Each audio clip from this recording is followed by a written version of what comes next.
I was debating about where to start. I'm actually going to start in 2006 when I had my moment of blogging fame. I started to, it was during what the Israelis call the Second Lebanon War, and Lebanese call the July War. I had a lot of Lebanese friends that I'd made online, and I wanted to keep this community of Israeli and Lebanese bloggers together. So I decided to not write about the specifics of the conflict, but to write about the connections between Lebanese and Israeli bloggers. And one story that got a lot of attention, was one that I picked up from the Israeli media. We have the Time Out franchise in Tel Aviv, Time Out Tel Aviv, and one of the cover stories during the first week of the war was about a friendship between the editor of Time Out Beirut and the editor of Time Out Tel Aviv. They'd met about 3 months before the war at a conference, a Time Out conference that was held in Cyprus, and they had a lot in common. They became very close friends immediately. And they had one of those kumbaya talks over whiskey, and about what are we fighting about, and our differences are so small, and we should have a conference of Mediterranean culture and invite all of the Mediterranean countries, and we Lebanese and Israeli people who are so post-conflict, we should lead it. And then the war started, and all of a sudden, Ramzi became a Shiite Lebanese, and Amir became an apologetic Israeli leftist, and Ramzi started a blog.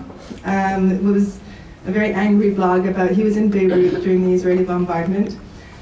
And his blog was in English, and so what Amir did was he translated the blog into Hebrew, and he wrote a long article, a very personal, very passionate and sad article about how this conflict had affected their friendship, and wondering if it was possible for personal relations to rise above conflict. So this was the cover story on Time Out Tel Aviv, which is a magazine about entertainment, actually. And I saw the article, and at the time I was working for Corriere della Sera, the Italian newspaper, and I called the editor and I said, "This is a fantastic story, you guys have to do it, and I have to write it." And they said, "No, it's not newsworthy."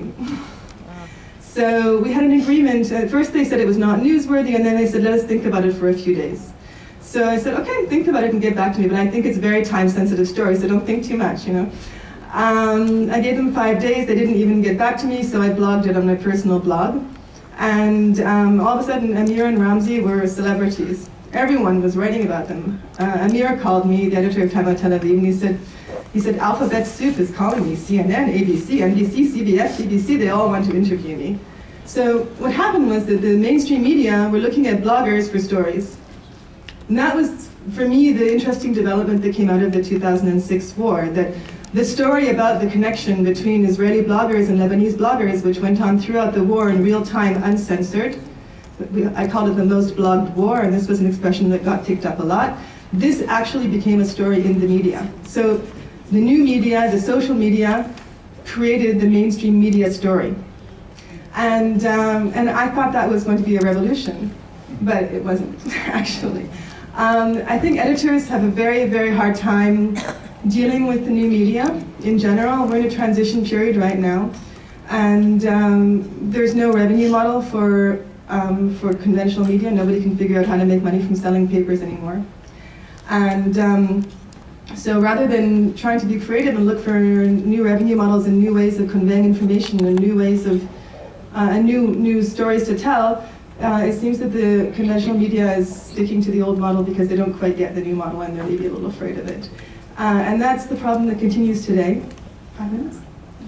Oh, yeah. That's the problem that I see today as I continue to be a mainstream journalist who's constantly told by mainstream editors that stories that I like are not newsworthy. And the same stories that I read on my personal blog, which I admit I haven't updated for a very long time. But that's not the point. The point is that when I do update my blog with stories that were rejected by editors of prominent news outlets, I tend to get the most traffic and the most comments from people saying, "Why aren't we reading about this in the mainstream media?" And that's the situation we're in right now, where we have a lot of people who are hungry for different kinds of stories. And the question that I think we'll be dealing with as the panel continues, and I'll end here, is